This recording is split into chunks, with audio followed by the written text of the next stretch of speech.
Subscribe करें हमारे YouTube channel साधना gold को और पाएं वीडियोस सबसे पहले। बेल आइकन दबाना ना भूलें। अभी आपने देखा होगा इस लॉकडाउन में सारी दुकानें बंद थीं, पर शराब बंद नहीं थी। पिछले लॉकडाउन में तो शराब बंद थी, इस लॉकडाउन में शराब खुली थी। अर्थ क्या निकला? शराब लोग पी रहे हैं, लोगों को यह नहीं पता कि शराब पीना कितना नुकसानदायक है। शराब पीने वाला व्यक्ति शराब का आदी हो जाता है। एक बार पिएगा तो 2 बार पीने का मन करेगा, 2 बार पीता है फिर 3 बार पीने का मन करता है, 3 बार पीता है, और जब ज्यादा शराब पी लेता है तो वो नशे में डूब जाता है। उसका जो माइंड है वो शून्य हो जाता है, बिल्कुल शून्य। सोचने समझने निर्णय लेने की सारी क्षमता नष्ट हो जाती है। शराब का नशा है, सब नष्ट। और फिर वो अपने कर्म से च्युत हो जाता है। शराब के नशे में धुत पड़ा है, ना तो काम करता। अब काम नहीं करेगा तो पैसे कैसे आएंगे? पैसे नहीं आएंगे तो बच्चों को पढ़ाएगा कैसे? फिर वो शराबी, उसके बच्चे सही समय पर ना पढ़ने के कारण, प्राइवेट स्कूल में अच्छी शिक्षा ना मिलने के कारण, फिर वो बच्चे, उन बच्चों का भविष्य खतरे में पड़ जाता है। घर में एक आदमी शराबी हो जाए तो उस एक आदमी के कारण घर के 6 और 7 लोग सभी प्रभावित होते हैं। कलयुग खोपड़ी में जाकर के बैठ जाता है। इसलिए शराब से बचना चाहिए। शराब ने आज तक किसी का कल्याण नहीं किया, कितनों को रुलाया है, कितनों को सताया है, कितने चूल्हे सदा सदा के लिए बुझ गए, कितनी बहनों के मंगलसूत्र बिक गए शराब के लिए, कितनों के घर बिक गए, कितनों के बर्तन इत्यादि बिक गए केवल शराब के कारण। आज तक शराब ने किसी का घर बसाया नहीं, बल्कि बसा बसाया घर उजाड़ा है। मैंने इतिहास के पन्नों में एक बार चर्चा पढ़ी कि हमारे भारत के एक राजा थे।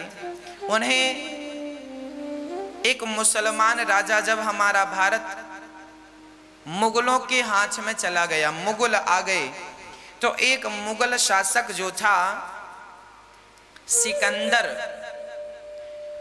उस सिकंदर नाम के मुगल शासक से हमारे एक हिंदू राजा ने युद्ध किया। तो सिकंदर ने कहा, भाई तुम बड़े योद्धा हो, और कितने योद्धा हैं? उन्होंने कहा, हमारे 2 बेटे हैं और दोनों हमसे श्रेष्ठ योद्धा हैं। सिकंदर बोला, हम देखना चाहेंगे कि तुम्हारे बेटे कितने श्रेष्ठ हैं। दोनों को दिल्ली बुलाया गया, क्योंकि उस समय सिकंदर का डेरा दिल्ली में था। दिल्ली में सभा लगी और उस राजा के 2 बेटे बीच मैदान में खड़े हैं। सिकंदर ने अपने 20 योद्धाओं को भेजा, जाओ वो 2 हैं और तुम 20, 10-10, 1 से 10-10 लड़ना।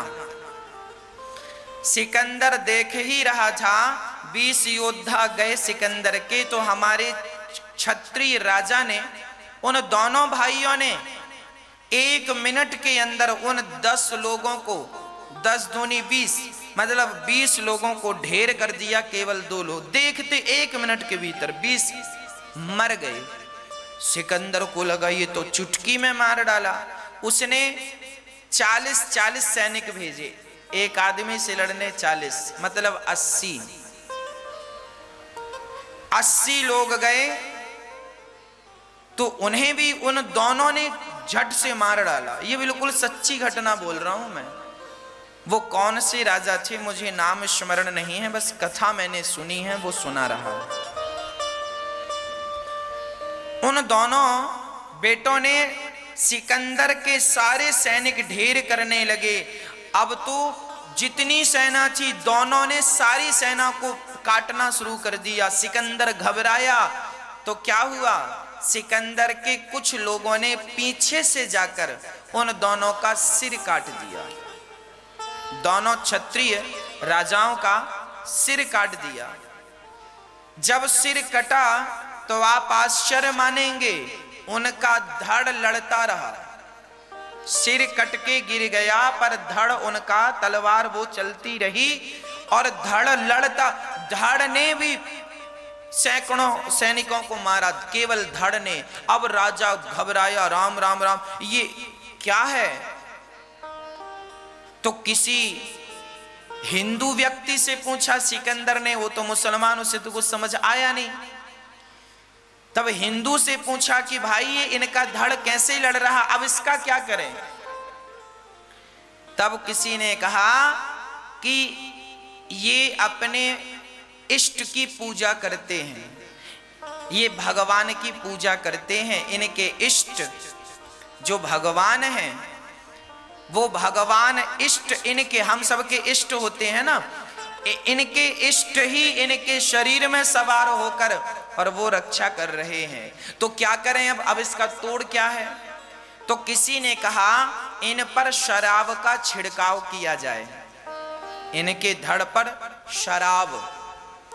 जब शराब का छिड़काव करेंगे तो इनके जो इष्ट हैं वो इन्हें छोड़कर चले जाएंगे, जो इनके भगवान हैं वो इन्हें छोड़कर, जो शक्ति है वो छोड़कर चली जाएगी।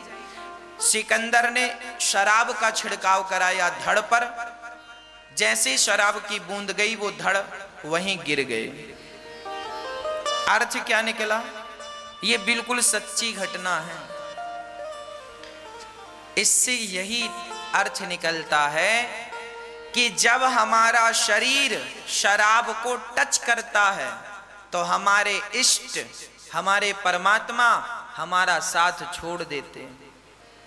तुमसे मना किया था ना कि शराब ना पीना, पियोगे ना तो फिर मेरे साथ की उम्मीद ना करना। और यदि तुम सही मार्ग पर हो और तुम्हारा सिर कट जाए तो भी मैं तुम्हारी तरफ से तुम्हारा साथ देता रहूंगा। और यदि तुमने शराब ऐसी है कि देखो व्यक्ति जो धड़ लड़ रहा था शराब की बूंदों से वो धराशायी हो गया, इसका मतलब यह है शराब का स्पर्श भी वर्जित है पर लोग पी रहे हैं धड़ल्ले से। अब ये एक बीमारी ही तो है।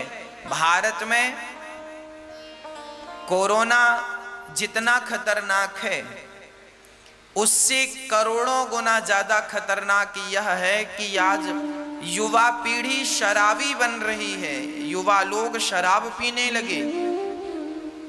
क्या ये खतरनाक नहीं है? आज का व्यक्ति अपने संस्कारों से गिरने लगा, क्या ये बीमारी खतरनाक नहीं है? कोरोना का तो चलो इलाज आ गया, जल्दी आ जाएगा, जल्दी ये बीमारी नष्ट हो जाएगी, पर शराब की लत की बीमारी, इसका कौन सा टीका बनाओगे? शराबी को शराब छुड़ाने के लिए, इस बीमारी से निकालने के लिए ना तो आज तक दवाई बनी ना तो कोई टीका बना। भक्तों, एक ही टीका है केवल संस्कार का। सत्संग कीजिए, संस्कारवान बनाइए, अपने बच्चों को कथाएं सुनाइए, अपने बच्चों को सही दिशा पर ले जाइए ताकि वो कभी भी गलत मार्ग पर अपने कदम ना बढ़ाएं।